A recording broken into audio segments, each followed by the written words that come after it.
శ్రద్ధ లభతే జ్ఞానం. శ్రద్ధ ఉంటే జ్ఞానం లభిస్తుందంట.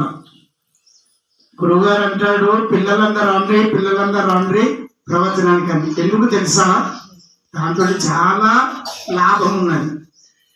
తల్లిదండ్రులు కూడా రావాలి, వాళ్ళు చెప్పితే పిల్లలు వినాలి. వింటే వాళ్ళ జ్ఞానం వస్తుంది. ఒక రాజ్యంలో ఒక రాజు చుట్టుపక్కల రాజ్యాలన్నీ జయించాడు, చాలా గొప్పవాడిని అనుకుంటున్నాడు. మంత్రి గారు మాత్రము ఆధ్యాత్మిక వ్యక్తి, బాగా దైవం అంటే నమ్మేవాడు. రాజు అంటాడు, ఏమయ్యా నువ్వు మంత్రిగా ఉండి రామ రామ రామ కృష్ణ అంటే ఉన్నావు, నేను చూడు ఎన్ని రాజ్యాలు జయించానో, నీ నామం ఏం పని చేసిందయ్యా? అసలు ఊకే అంటావు దేవుడు దేవుడు అని. దేవుడు ఎక్కడ ఉన్నాడు, ఎటు చూస్తున్నాడు, ఏం చేస్తున్నాడు? ఈ 3 ప్రశ్నలకు జవాబు చెప్తే నువ్వు దైవ సమానమే. నాకు ఈ 3 ప్రశ్నలకు వారం రోజులలో జవాబు చెప్పు, లేకపోతే నీ శిరస్సు ఖండిస్తా అని రాజు ఆజ్ఞించాడట. పాపం మంత్రి గారు రాజు మాట వినాలి కదా, ఇంటికి వెళ్ళాడు. రోజులాగానే ఉంటున్నాడు, కానీ లోపల బాధ ఉంటుంది.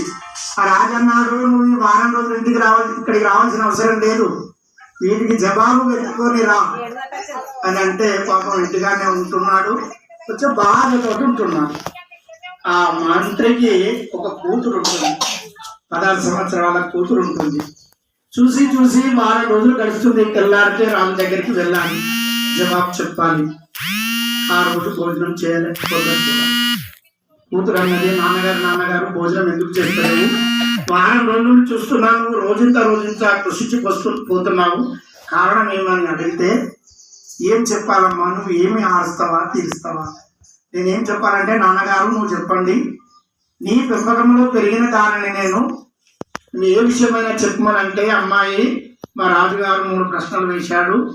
దేవుడు ఎక్కడున్నాడు, దేవుడు ఎటు చూస్తున్నాడు, దేవుడు ఏం చేస్తాడు అని అడిగాడు. నాకు జవాబు దొరకక నేను ఎట్లయినా రేపు నా ప్రాణం తీసేస్తాడు ఇప్పుడు రాజుగారు అని బాధపడుతున్నాను అంటే, అమ్మాయి అంటది, నాన్నగారు ఈ 3 ప్రశ్నలకు నా దగ్గర జవాబు ఉన్నది, మీరు శ్రద్ధగా తినండి, రేపు ప్రొద్దున నేను వెంట వస్తానని తండ్రి గారికి మాట ఇచ్చి ఇద్దరు తల్లి తండ్రి కూతురు తిన్నారు, పడుకున్నారు. ప్రొద్దున అమ్మాయిని వెంట పెట్టుకొని రాజమందిరానికి వెళ్ళాడు, రాజదర్బారికి. ఆ రాజు అన్నాడు, నేను ఊరందరిని పిలుస్తాను, సభ ఏర్పాటు చేస్తాను, వారందరి ముంగట చెప్పాలి విషయం అని అనగానే సరే అని అందరూ కూర్చున్నారు. వీళ్ళు వచ్చేసరికి పోయినాక అమ్మాయి రాజుగారికి దండం పెట్టినది. రాజు అడుగుతున్నాడు, మంత్రి గారు ఎప్పుడైనా ఒక్కవాడిగా వచ్చావు, మీ కూతురును పట్టుకొచ్చావు, ఏమిటి విషయం, జవాబు తెచ్చావా అని అడిగితే రాజుగారు, మీరు వేసిన ప్రశ్నలు చాలా చిన్నవి, నేను చెప్పేంత అవసరం లేదు, నా కూతురు చెప్తుంది మహారాజు వాటికి ప్రశ్నలు అని ఆయన దాంభికాన్ని పోగొట్టుకోకుండా చెప్పేశాడు గురువుగారితో, రాజుగారితో. సరే అన్నాడు. ఆ అమ్మాయి, ఏం చెప్తావు తెలుసా నీకు ప్రశ్నలు అంటే, మహారాజా తెలుసు, కానీ నాదొక్క మనవి, మీరు అడిగినంతసేపు ఎంతమంది అయితే ఇక్కడ కూర్చున్నారో మీ మాట విన్నారు కదా, ఇప్పటి నుండి నా మాట వినాలి. ఇప్పుడు మీరు అడిగేవాళ్ళు, అడుక్కునేవారు చెయ్యి కిందకు ఉండాలంటాడు గురువుగారు, ఇచ్చేవారు చెయ్యి మీదకు ఉండాలంటాడు. నేను చెప్పేదాన్ని కదా, నేను పైకి ఉండాలి, మీరు కిందికి ఉండాలి.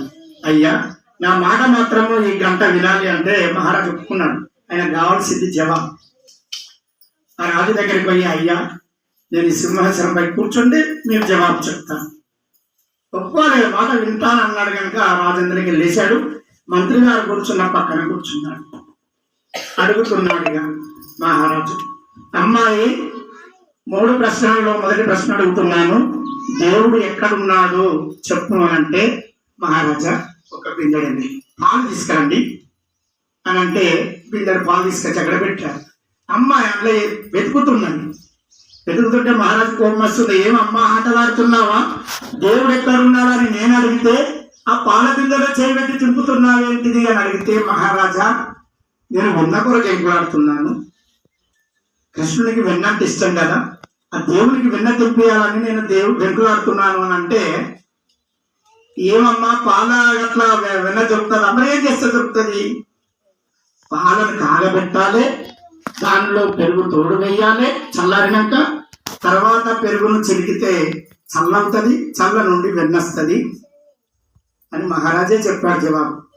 అయ్యా మరి ఎంత శ్రమ పడితే ఆ దేవుడు బయట మీకు కనపడ్డది వెన్న. అలాగే భగవంతుణ్ణి మీరు దర్శించాలంటే బాగా కష్టపడాలి మహారాజా. ఆ వెన్న ఏ విధంగా పాలల్లో ఉన్నదో కనపడకుండా పరమాత్ముడు కూడా ఆ విధంగా ఉంటాడు అని మొదటి ప్రశ్నకి జవాబు చెప్పింది. రెండవ ప్రశ్న, దేవుడు ఎటు చూస్తున్నాడు మరి చెప్తావా?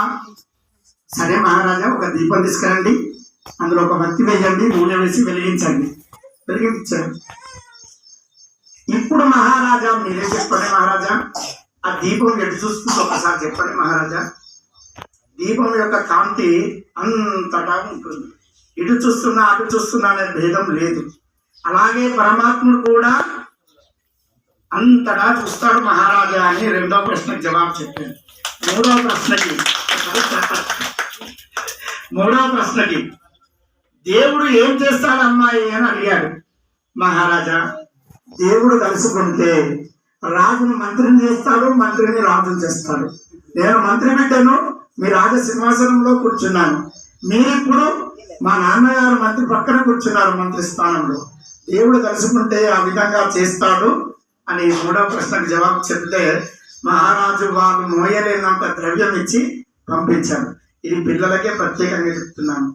శ్రద్ధ ఉంటే, ఈ విధంగా వింటే, మీరు జవాబు చెప్తే మీరు మోయలేనంత ధనం ఇస్తారంట పరమాత్ముడు. జై శ్రీరామ్.